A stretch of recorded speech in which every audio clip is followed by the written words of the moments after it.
So today I made this video because it's World Suicide Prevention Day.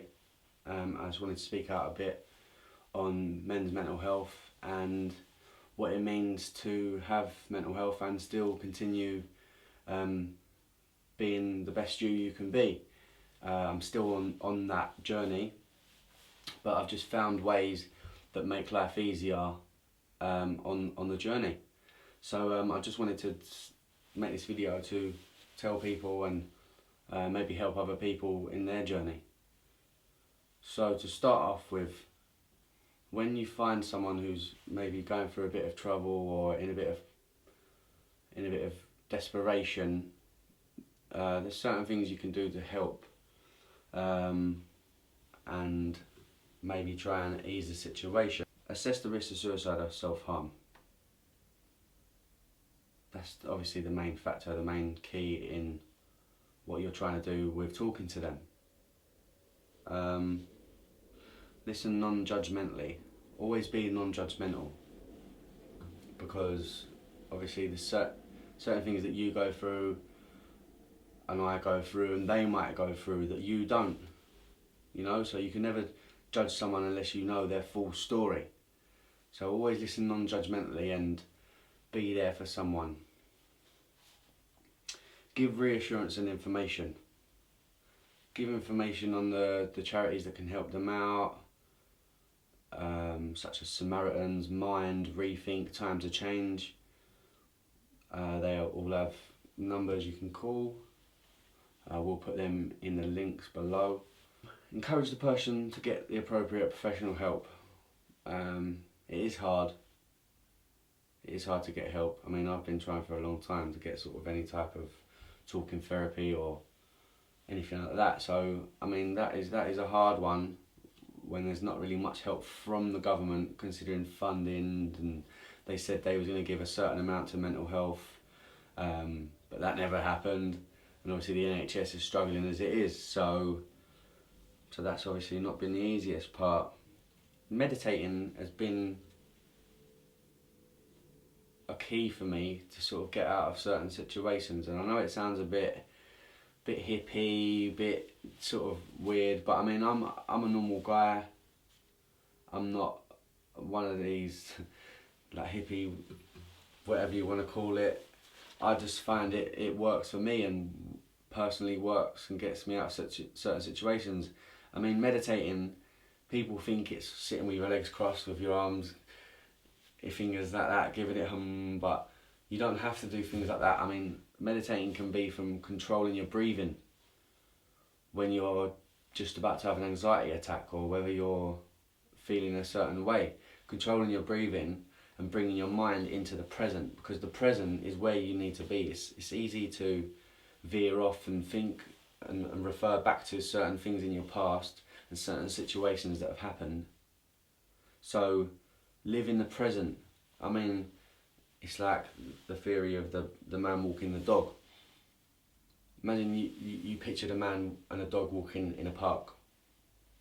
So the man's thinking about whether he's going to reply to whoever on Facebook, what he's going to have for dinner, whether he's going to be alright at work tomorrow. All these certain things, all these other added little things that shouldn't be. When you're going to do certain things like walk the dog, I mean, it's an amazing thing to just go and walk, because when you take in all your senses is when you're most in your present. So imagine the dog, what's he thinking about? He's thinking of the trees, the grass, where he can run to next, where he's going to wee, you know what I mean, things like that. So you got to think of like the present and being in that as much as you can, because that really, really does help. Every time you meditate, it gets easier and easier and easier. Think of it like folding a bit of paper. If you was to try and fold that bit of paper again, it'd be easier, wouldn't it? I hope this video gave you a little incentive to help yourself or help someone else, and just be there for people. There's 5 ways to well-being that can help you out as well. One of them is give. I don't mean money, I don't mean gifts, I don't mean things like that. I mean, give the littlest things, give a bit of time. Go around to someone's house, have a cup of tea with them. Because they might not want to go outside. But where you don't suffer the way that they're doing, then it makes such a difference. Just the littlest things. The tiniest little thing, a text to see if they're okay out of the blue. Do you know what I mean? Without asking for something. Or something like that. I mean, that's what I mean in giving. Giving your effort and appreciation. And be active. Be active. Go out there. Go for a walk. Walk the dog. I mean, like I was saying, sort of enhance all your senses. Look around you. Look at the leaves. Think about how the leaves feel.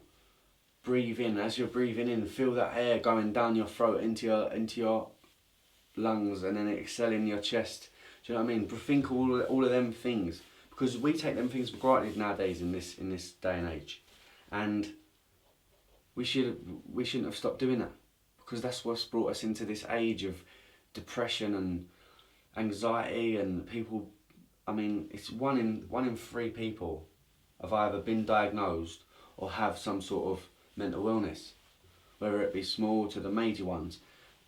It's the truth. And 3 in 30 children in each class in schools it will be the same. They've either suffered with mental health problems or they're undiagnosed. So if there's anyone out there that you think maybe some of this relates to you, or maybe some of this might help you, then just talk to someone. And don't man up. Man up is the worst thing anyone could ever say to a man. Because manning up is the worst